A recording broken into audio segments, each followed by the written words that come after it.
I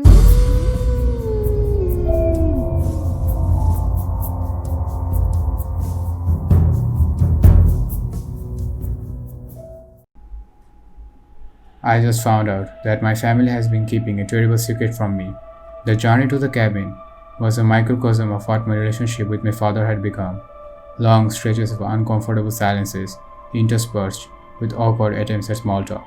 It had been that way ever since Mom's death. Dad had retreated into his shell, only popping out every once in a while to engage in superficial conversations, almost as if he was doing it just to confirm that I was still alive, before darting back into his cocoon, back to a world of dreams, of happy memories, of warm summers and cold ice cream, a world where Mom was still alive and hadn't taken all the color and joy in the world with her when she passed away. Things had gotten worse in the weeks leading up to my 13th birthday. Dad seemed more tense, more fidgety, jumping at the smallest of sounds, beads of sweat, permanently resting on his graying brow. He had been spending more and more time holed up in his study, only shuffling out to grab his meals. Back then I believed it was because we were coming up on my first birthday without her, and he didn't think he could handle it. Didn't want me to see him break down again, like he did at her funeral, throwing himself at her, coughing and crying hysterically as he scratched the varnish shoot until blood ran from his fingers. He couldn't deal with the fact that he came out relatively unscathed from the accident that killed Mom. That's why I wasn't surprised when he suggested driving down to the family cabin for my birthday. He needed a break. We needed a break. It will be good for us, he said, giving me a nervous smile. To get away from it all, put all this behind us for a while. I nodded and told him that I would like that. Little did I know at the time that he hadn't been telling me the real reason why we were going there. That it wasn't just Mom's death that had him so disturbed, that things were about to take such a terrifying turn. They would leave an indelible mark on my soul. It was a cold, dark day. The sky swirled with swirling grey clouds that blotted out the sun, threatening to burst any second. The woods made everything dark around us, growing thicker as we got closer to the cabin, crowding around the overgrown dirt track like they wanted to swallow up the path. But despite the weather, despite the thick forest canopy and the thorny branches that whipped and slashed at the windshield, Dad seemed to get less and less stressed as we approached the cabin. It was like the muted greenery of the verde was washing away the creases on his forehead. Why exactly was he looking so forward to going to the cabin? There was a practical smile tugging at his lips when we reached the small clearing where the cabin rested at the edge of the lake. It was an old two-story thing built with solid wood that had stood the test of time, broad windows adorned the stained wooden walls, and strategically placed CCTV cameras winked at visitors from cornices above a porch that wrapped around the house before extending onto a small pier at the back where Uncle Barney had docked his fishing boat. Speaking of the man, he was waiting for us outside the cabin, standing with a grin on his bearded face, next to a hastily constructed barbed wire fence that seemed to form a semicircle around the house. Before ending at the lip of the lake, I frowned. There are no gaps in the fence to let anyone in or out, almost like it was designed to act as a thorny cage. It was another sign of something being unusually off about this trip. Before I could say anything, though, Dad pulled the curb up next to the fence, kicking up a small cloud of dust in the process. "Come on, honey," he said, and jumped out of the car after grabbing all luggage from the back seat. I climbed out after him and walked around the car to see Uncle Barney helping Dad hop over the fence before pulling him in for a hug.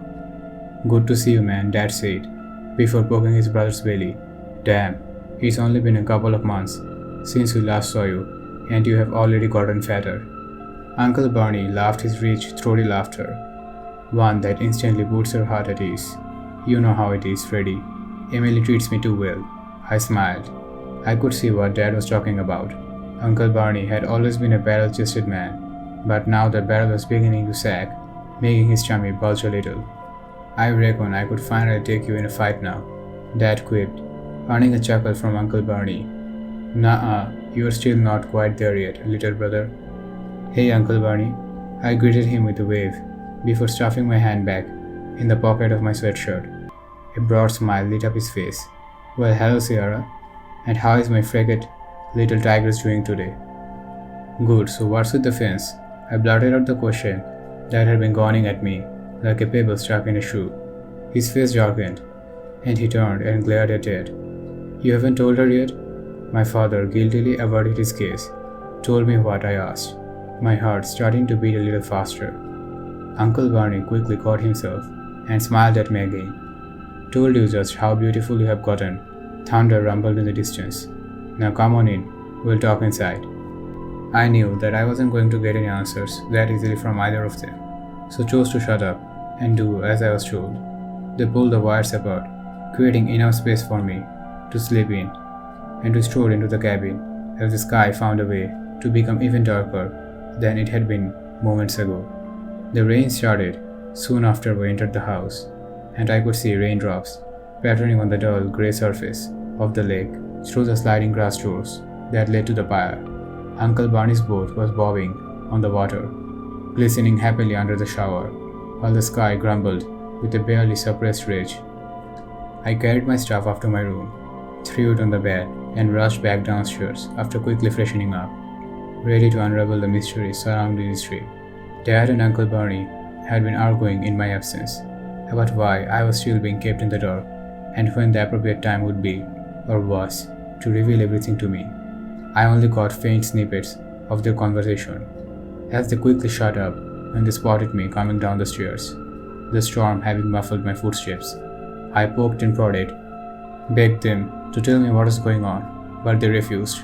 All in good time, Dad said, after shooting Uncle Barney a sharp look.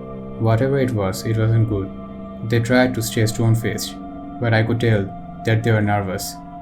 Uncle Barney looked shaken, and that really scared me. Then, it got well weird.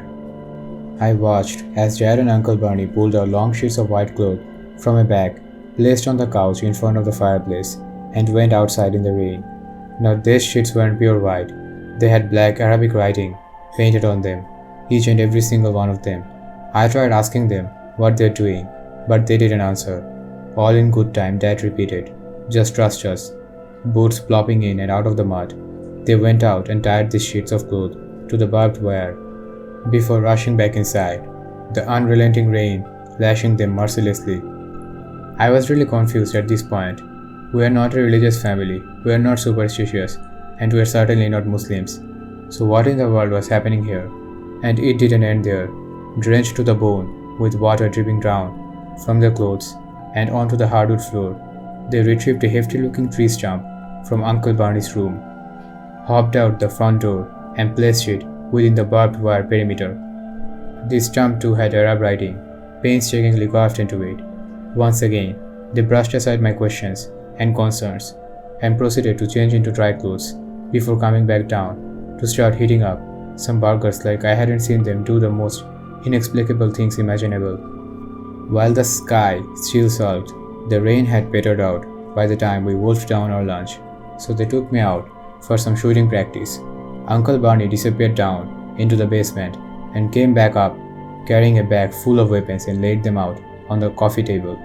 Pistols, hunting rifles, shotguns, scoped ears. It was like he was preparing for war. It looked like he wanted to tell me more about what was happening here, but Dad shut him down. I could see entire arguments playing out between them, simply by the way they were looking at each other. A slight shake of the head, an exacerbated sigh, little things that communicated so much. But none of it told me what I now so desperately wanted to know. I took out my frustration on the empty beer cans, rapidly emptying a whole magazine of the Glock that was given to me.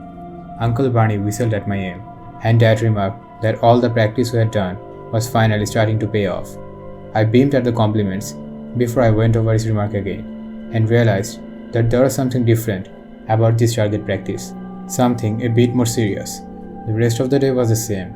A strange tension clogged the air in the cabin. The secrets were setting my nerves on edge. I wanted to scream, to shout, to cry, but kept it all bottled up, like my grief at Mom's death.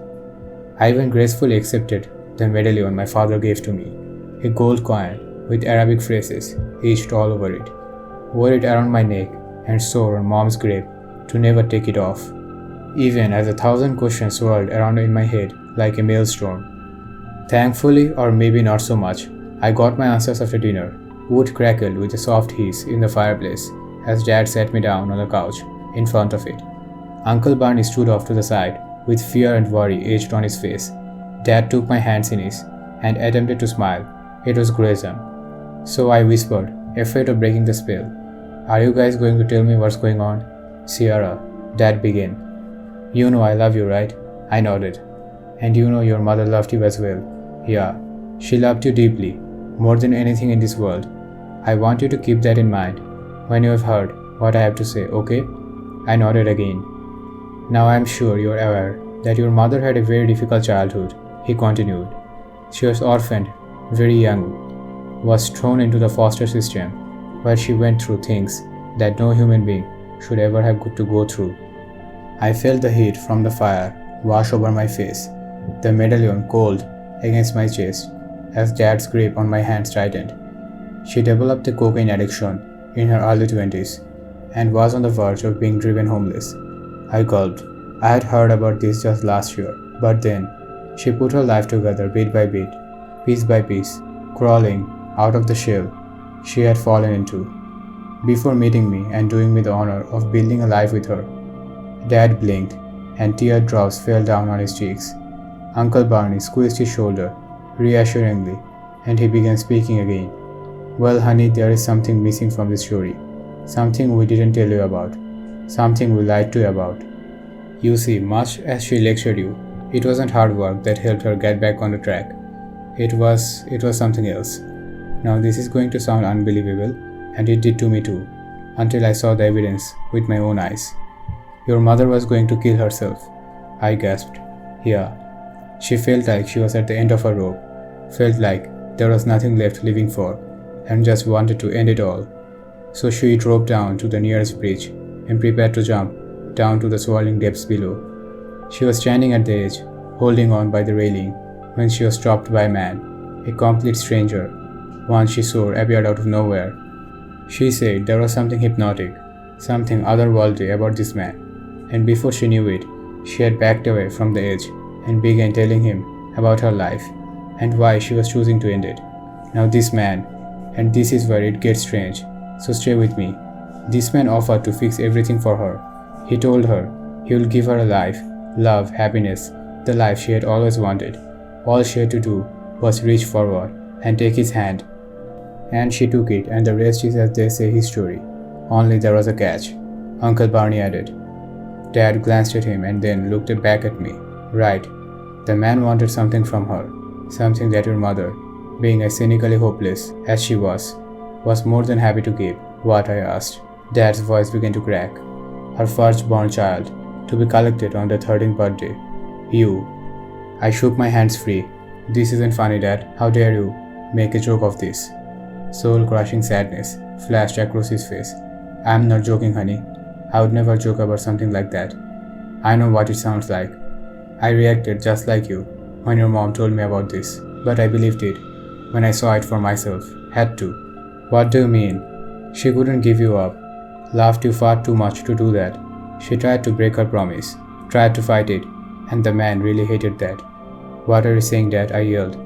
Sierra, honey, your mother didn't die in a car accident. And she took it, and the rest is, as they say, history. Only there was a catch, Uncle Barney added. Dad glanced at him and then looked back at me. Right. The man wanted something from her, something that your mother, being as cynically hopeless as she was more than happy to give. What? I asked. Dad's voice began to crack. Her first-born child, to be collected on their 13th birthday. You. I shook my hands free. This isn't funny, Dad. How dare you make a joke of this? Soul-crushing sadness flashed across his face. I'm not joking, honey. I would never joke about something like that. I know what it sounds like. I reacted just like you when your mom told me about this, but I believed it when I saw it for myself. Had to. What do you mean? She couldn't give you up. Loved you far too much to do that. She tried to break her promise, tried to fight it, and the man really hated that. What are you saying, Dad? I yelled. Sierra, honey, your mother didn't die in a car accident. Thanks for watching. If you like this story, just comment down waiting for part 2 for the rest of the story. And don't forget to subscribe and comment down your thoughts about this video.